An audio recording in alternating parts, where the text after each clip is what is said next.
A idade mínima para começar a trabalhar com carteira assinada no Brasil é de 16 anos, mas é comum encontrar pessoas que começaram bem mais cedo. Começava a trabalhar bem cedo, comecei a trabalhar aos 8 anos, então era um trabalho bem árduo, bem difícil. Agora, a Justiça Federal decidiu que o INSS não pode mais fixar idade mínima para reconhecer o tempo de serviço de contribuição para efeito de aposentadoria. A legislação que endureceu a pena para motorista que matar ou deixar alguém gravemente ferido quando estiver dirigindo alcoolizado é nova, mas as práticas criminosas são antigas. Viver e aprender, né? Minha filha não falou pra mim. Vai evita de andar com esse carro aí bebendo, e se pegar, a multa é pesada. No interior de São Paulo, um motorista alcoolizado e com carteira de habilitação falsificada foi condenado por desrespeito às regras do Código Brasileiro de Trânsito. Ousadia na estrada. Para fugir da fiscalização, contrabandista que vinha do Paraguai usava rádio amador no carro para ouvir a conversa da polícia rodoviária.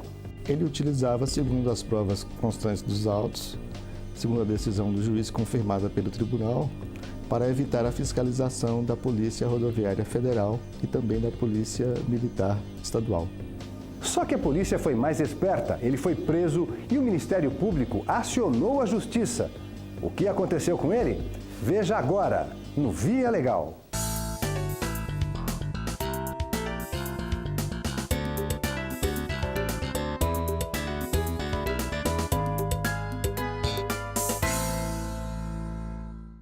Hoje, a idade mínima para trabalhar no Brasil é de 16 anos, ou 14 para menor aprendiz.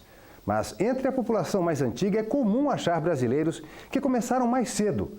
A novidade é que o INSS não pode mais fixar idade mínima para reconhecer tempo de serviço de contribuição para efeito de aposentadoria.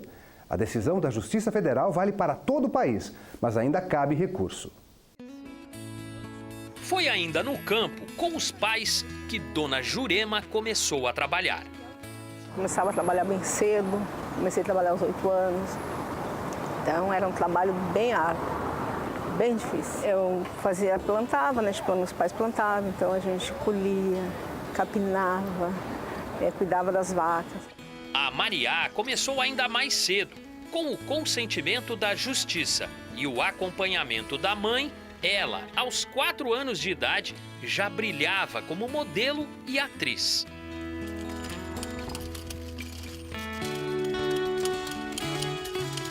A gente ia no desfile, eu e a minha amiga, a gente ia participar e no final ela acabou desistindo e eu fui. Daí me chamaram porque disseram que eu era boa e eu acabei sendo modelo e depois atriz. Mas tanto esforço e dedicação ao trabalho desde cedo não são reconhecidos oficialmente pelo governo. O período trabalhado antes dos 16 anos fica de fora na contagem de tempo pelo INSS, para fins de aposentadoria e outros benefícios. São poucas horas no caso de um ator, de um modelo, que vai somando ano a ano. Mas eu acho que deve contar sim, se todo trabalhador recebe, por que não o trabalhador adolescente ou criança? Casos como o da Mariá levaram o Ministério Público Federal a entrar na justiça contra o INSS. A ideia, segundo esta procuradora da República, é garantir às crianças os mesmos direitos dos adultos para a comprovação do tempo de serviço. Na época, nós constatamos que os regulamentos do INSS, regulamentos internos, exigiam que o trabalho para reconhecer um trabalho infantil, que a criança tivesse no mínimo 12 anos. E, além disso, os meios de provar esse trabalho infantil eram bem mais restritivos do que os meios de prova assegurados aos demais segurados. Então, a partir dessa constatação e da realidade, né, de que o trabalho infantil, infelizmente, ainda é uma realidade muito presente no nosso país, nós ajuizamos essa ação para que o INSS reconheça o trabalho infantil para fins previdenciários, né? E também para que reconheça os mesmos meios de prova assegurados aos demais segurados para comprovar essa situação de trabalho infantil. Em primeiro grau, o juiz federal que analisou o caso determinou que o INSS deixe de fixar idade mínima para fins de reconhecimento do tempo de contribuição. Houve recurso aqui no Tribunal Regional Federal da 4ª Região. O INSS alegou que a norma que limita a idade tem o objetivo de combater o trabalho infantil. A nossa Constituição, ela veda qualquer trabalho ao menor de 16 anos, exceto a partir dos 14, na condição de aprendiz. O INSS, a partir dessa norma constitucional, possui os seus normativos internos próprios que tratam dessa situação. Então, hoje, nós temos de seguir o que diz a legislação. Mas, no entendimento da desembargadora que analisou o caso, o governo deve sim enfrentar as atividades prejudiciais às crianças. No entanto, não pode restringir direitos. A criança e o adolescente já tiveram ceifado uma parte da sua vida em que deveriam estar brincando, estudando, se dedicando a outras atividades lúdicas e estavam, na verdade, trabalhando, ajudando a sua família. E aí, duplamente penalizadas porque, além de terem trabalhado num contrato que, veja bem, é um contrato de trabalho como outro qualquer, trabalharam, recebiam para isso e esse tempo não é considerado para nada. Então, se a prova existe, essa prova tem que ser analisada pela autarquia ou pelo judiciário e considerada como tal na linha do que os tribunais superiores já vinham decidindo. Pela decisão, que vale para todo o país, o INSS não vai mais poder fixar idade mínima para reconhecimento do tempo de serviço. A Constituição traz uma proteção à criança e ao adolescente, dizendo que não deve haver trabalho infantil abaixo dos 16 anos. Mas nós temos uma realidade no Brasil em que não foi erradicado o trabalho infantil. Ele é um fato concreto. Então, sobre isso é que o INSS deve se debruçar, admitir que haja o pedido, que haja o protocolo desse pedido e examinar a documentação, examinar a prova como em outro processo qualquer. Então, aqui é uma questão de prova. Essa especialista no tema ressalta: a decisão não desobriga o trabalhador de comprovar o trabalho exercido na infância. O INSS não está sendo condenado a reconhecer todos os casos, porque vai depender da prova do caso individual. Vai depender de a pessoa ter elementos de prova, ainda que não seja prova material, porque isso também é importante. Exigir prova material em nome de uma criança que não deveria estar trabalhando, isso é impossível. Isso seria não conceder, porque, obviamente, ela não vai ter documentos em nome próprio, nem na atividade urbana, nem na atividade rural. Uma esperança para Jurema e uma tranquilidade para Mariá. Um significado muito importante, né? Que as pessoas vão ter um reconhecimento, né? Ter aquele reconhecimento que trabalhou, né? Vai ser reconhecido isso, vai ter seus direitos reconhecidos, legal. Coisa que a gente nunca teve, essa chance, essa oportunidade de ter. Trabalho, eu acho que é uma coisa que eu tenho responsabilidade de fazer para receber algo em troca, que no caso seria dinheiro. Porque eu tô fazendo aquilo, eu tô fazendo um trabalho. Então, eu acho que tá valendo sim.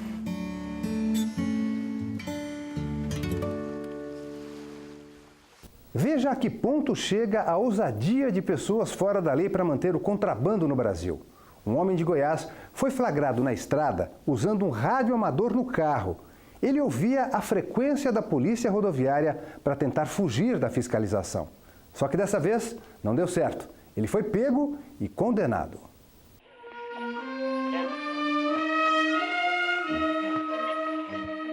O rádio foi o primeiro aparelho a permitir a comunicação em massa. Ele chegou ao Brasil em 1922 e a primeira transmissão foi durante a exposição do centenário da independência.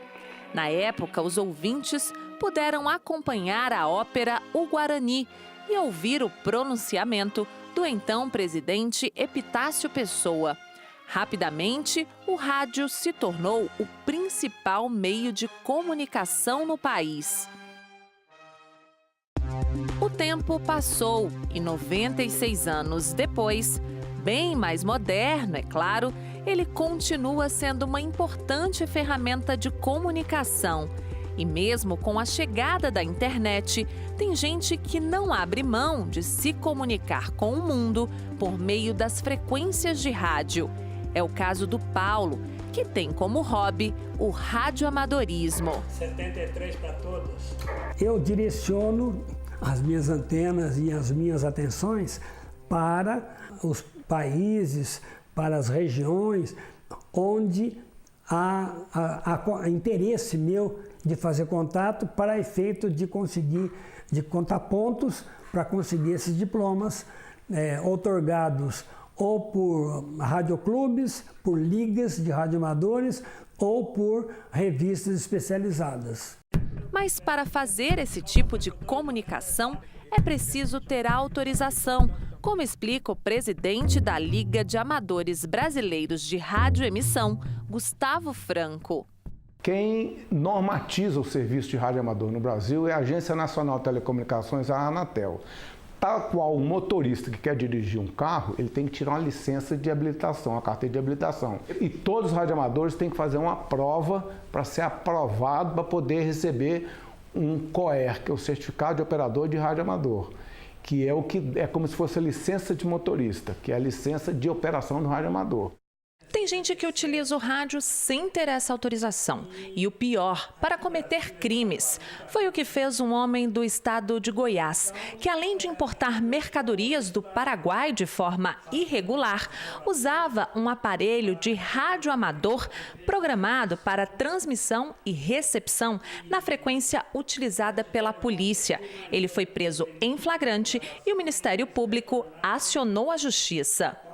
Ao analisar o caso, o Tribunal Regional Federal da Primeira Região, em Brasília, entendeu que o crime ficou comprovado com a confissão do réu e as provas apresentadas, conforme explica o relator responsável pelo processo, o juiz federal Leão Alves. Ele utilizava, segundo as provas constantes dos autos, segundo a decisão do juiz confirmada pelo tribunal, para evitar a fiscalização da Polícia Rodoviária Federal e também da Polícia Militar Estadual. Este advogado explica que o ato é considerado crime justamente para evitar problemas com o uso de aparelhos de rádio clandestinos.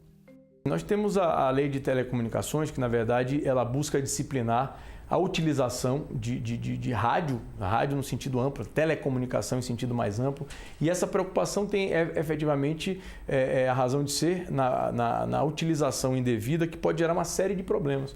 Imagine uma frequência que entra indevidamente numa fiscalização de um voo. Pessoas que usam rádios clandestinas para entrar na frequência da polícia. Enfim, há uma série de preocupações que são maiores do que simplesmente, vamos dizer assim, coibir o uso clandestino de um meio de telecomunicação. O assessor de comunicação da Polícia Rodoviária Federal conta que, mesmo dificultando o entendimento dos bandidos à comunicação da polícia, o rádio ainda é usado para cometer crimes nas fronteiras brasileiras.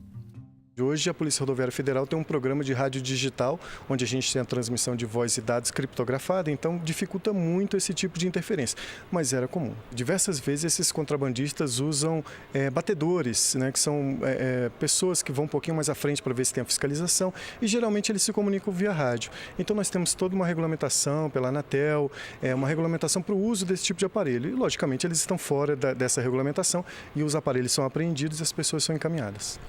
Enquanto para uns o rádio é usado para a prática de crimes que acabam na justiça, outros usam o meio de comunicação de forma amadora, por paixão e até mesmo com o objetivo de salvar vidas em casos de desastres.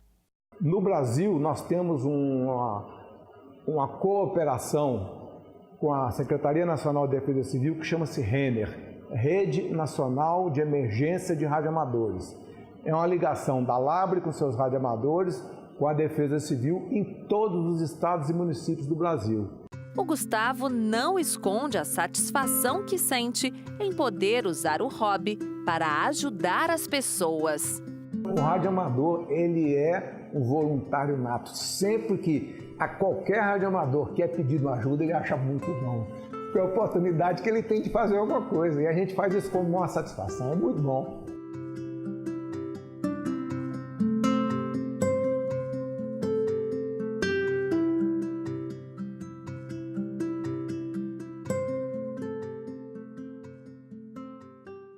A nova legislação, que entrou em vigor em abril, endureceu a pena para crimes de trânsito. O motorista que matar alguém ou deixar alguém gravemente ferido quando estiver dirigindo alcoolizado poderá ser preso e cumprir pena maior. No interior de São Paulo, além de ser flagrado dirigindo bêbado, o motorista estava com carteira de habilitação falsa. Ele foi julgado e condenado.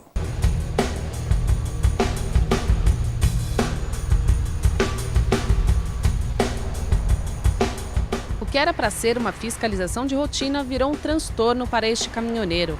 Ele foi parado em uma blitz da Polícia Rodoviária Federal, na Fernão Dias, perto de Mairiporã, região metropolitana de São Paulo. Ao fazer o teste do bafômetro, veio a surpresa. O resultado deu positivo. Ele sabe que errou e prometeu não fazer mais. Não vai acontecer mais. Nem pensar mais, né? O motorista flagrado dirigindo sob o efeito de álcool é penalizado com multa no valor que passa de R$ 2.900 e ainda fica com a carteira de habilitação suspensa por 12 meses. Foi o que aconteceu com o seu Aureliano. Chateado, né? Quem não fica, né? Habilitação e ainda mais a multa ainda. É, vivendo e aprendendo, né? Minha filha não falou pra mim. Pai, evita de andar com esse carro aí bebendo, porque se pegar, a multa é pesada. Todos os dias, milhares de motoristas são flagrados dirigindo alcoolizados. E muitos, além de cometerem essa infração, ainda apresentam a CNH falsificada. Foi o caso de um condutor que foi parado por policiais na rodovia Fernão Dias, em Atibaia, no interior de São Paulo. O carro chamou a atenção porque estava em baixa velocidade, com um dos pneus estourado e fazendo zigue-zague na pista. Ele foi denunciado pelo Ministério Público à Justiça Federal por desrespeitar várias regras do Código Brasileiro de Trânsito. São fatores graves, primeiro porque se ele estava com documento falso, possivelmente ele não tinha condições nenhuma de estar dirigindo. Ou ele tinha CNH suspensa, ou tinha CNH cassada, ou não era habilitado para aquele veículo. Aliado já à sua inabilidade para condução do veículo, ele ainda faz uso de substância psicoativa ou de álcool, né? E tem ainda mais a sua condição reduzida, né? É claro, né? É uma bomba relógio.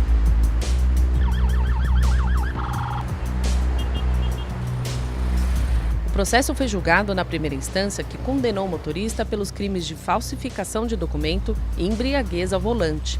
A defesa do réu recorreu ao Tribunal Regional Federal da Terceira Região, alegando falta de provas. Mas a punição foi mantida.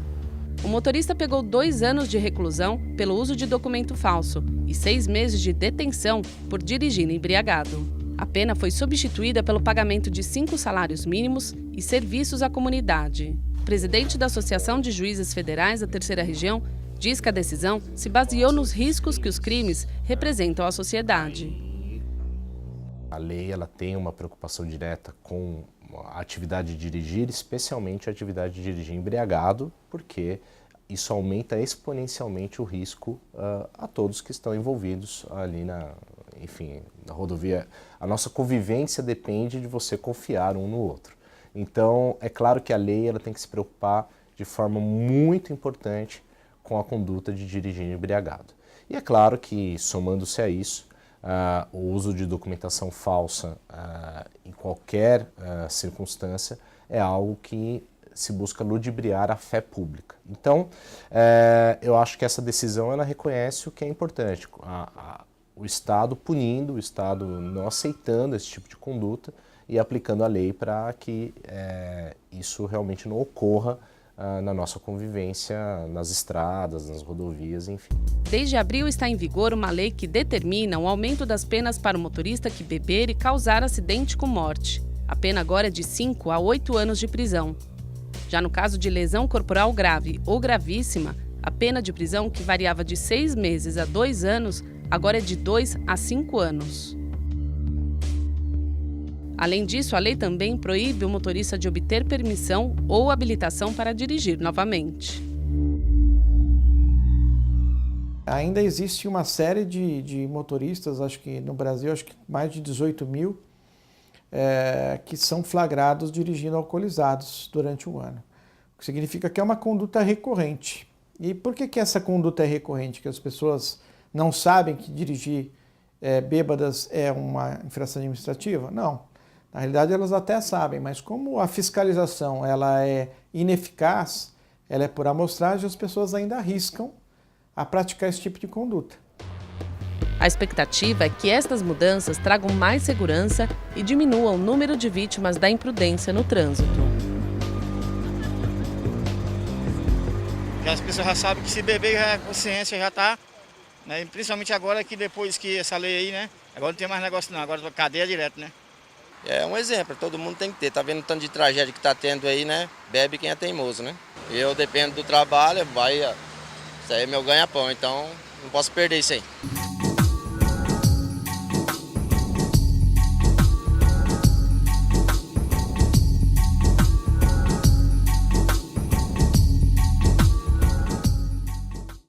O país tem mais de 5.500 municípios e a grande maioria sobrevive basicamente com recursos do FPM, que é o Fundo de Participação dos Municípios. O valor enviado pelo governo federal para cada cidade é calculado com base no número de habitantes, definido pelo censo do IBGE a cada 10 anos. Em Pernambuco, a cidade de Cumaru recebeu menos verba porque a população teria diminuído, de acordo com o último censo. A prefeitura entrou na justiça para pedir a revisão dos números, mas não conseguiu. A pequena cidade com ares bucólicos fica no interior de Pernambuco. Cumaru não possui indústrias e a economia local gira em torno do discreto comércio na Praça da Igreja Matriz. São poucas lojas e uma feirinha livre. A população se divide entre as áreas urbana e rural. Emprego é algo difícil de se encontrar por aqui. Para nós que somos jovens, só fora. Caruaru, uma metrópole maior. Aqui não tem oportunidade nenhuma. Porque o lugar pequeno não tem serviço, não tem indústria. Aí fica difícil, né? O pai de família. A cidade sobrevive praticamente com a renda do Fundo de Participação dos Municípios, o FPM. É um repasse mensal feito pelo governo federal. Em Cumaru, a verba é utilizada na saúde, educação, manutenção de vias públicas e pagamento da folha dos servidores municipais, que atualmente compromete mais da metade do orçamento da prefeitura. E o pior, desde 2010, o repasse do FPM vem diminuindo. Essa estimativa populacional, o IBGE utilizou o censo decenal que foi feito em Cumaru entre o ano 2001 e 2010. Né? Com base nesses dados, ele avalia o que a gente chama de tendência de crescimento, que pode ser positiva ou negativa. No caso de Cumaru foi negativa. Né? Então, nisso você pode fazer uma estimativa populacional que vai decrescer. Segundo o IBGE, no censo populacional de 1991, Cumaru possuía 18.004 habitantes, mas passou para 27.489 pessoas no ano 2000 e regrediu para uma população de 17.166 moradores em 2010, uma redução de 37% na última década. Toda a perda foi concentrada na zona rural, que no censo de 2000 tinha mais de 20.000 moradores, e 10 anos depois, passou para pouco mais de 9.000 pessoas. Mas o que será que aconteceu? Emprego, né, que não tem aqui em Cumaru. Tá um horror mesmo. Eu creio que escassez de trabalho, né? Que muitas pessoas têm ido procurar trabalho fora, então eu creio que seja por conta disso. Apesar da sensação dos moradores de que a cidade vem perdendo habitantes ao longo dos anos, a Prefeitura de Cumaru defende que esse número vem se mantendo na última década e que até apresentou um discreto crescimento. Segundo a prefeita, o que houve foi um equívoco no censo de 2000, que considerou a população da cidade muito maior do que realmente era. O erro provocou a falsa impressão no censo de 2010 de que o número de pessoas na cidade diminuiu. Eu reconheço que o censo de 2010 ele está correto. O que não teríamos era no censo de 2000. Até porque se você tinha 27 mil habitantes em 2000 e caímos para 2010 com 17 mil habitantes, uma perca de 30%, eu teria que ter imóveis abandonados, casas abandonadas. E onde estão essas casas abandonadas? Eu não tenho casas abandonadas, não tenho uma cidade fantasma. Numa volta rápida por Cumaru, não se observa realmente casas abandonadas. Seu João Bezerra acha que a população da cidade não reduziu nos últimos anos. Eu acredito que tem mais, sim. Porque foi construído mais casas. Claro que também o povo só saiu, não. Muita gente aqui também continua, né? Sentindo nos cofres públicos a queda no orçamento, em 2015, a Prefeitura de Cumaru, ainda na gestão anterior, entrou com um processo na Justiça Federal de Pernambuco pedindo uma reavaliação pelo IBGE do censo de 2010. Em primeira instância, a sentença foi favorável ao município, mas o IBGE recorreu ao Tribunal Regional Federal da 5ª Região. A análise da segunda turma considerou que o censo de 2010 estava correto, espelhando a realidade. A prefeita agora estuda uma saída jurídica para reverter a situação, já que para ela o erro está no censo do ano 2000 e não no de 2010, que foi julgado. Então vai o IBGE e derruba, porque está em cima dizendo que 2010 está errado. Mas em momento algum ele se refere ao ano de 2000. E aí a gente tem que saber, porque eu não posso entrar mais com fatos novos numa ação que já está correndo, já está em recurso. No momento que era para ter sido feito, isso não foi feito. Então aí a gente está vendo qual a melhor opção de estudo para tentar ajudar ao município. É um preço muito alto que se paga por causa de certas injustiças. E aí, quando eu estou pedindo assim, socorro, eu peço até ajuda. Eu digo, vamos lá, vamos recontar, vamos ver. A advogada que representa o Tribunal de Contas da União, responsável pelos cálculos do repasse aos municípios, defende a credibilidade da pesquisa. E o que importa é que você tem que ter uma segurança jurídica de você ter uma metodologia que é aplicada para todos os municípios indistintamente. Uma vez que se coloca em xeque a metodologia que o IBGE utilizou para Cumaru, teria que se questionar e todos os municípios poderiam também fazer esse questionamento. Enquanto isso, os moradores de Cumaru vão tocando a vida, com a tranquilidade de uma típica cidade de interior.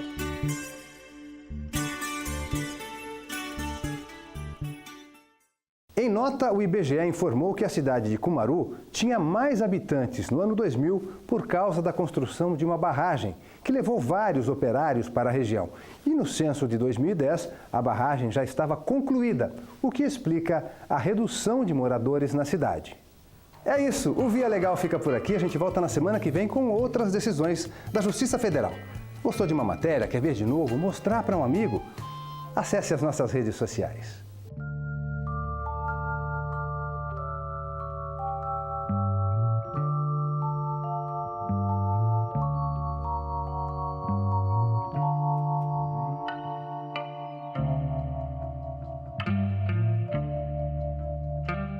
Curta, comente, compartilhe. Tchau!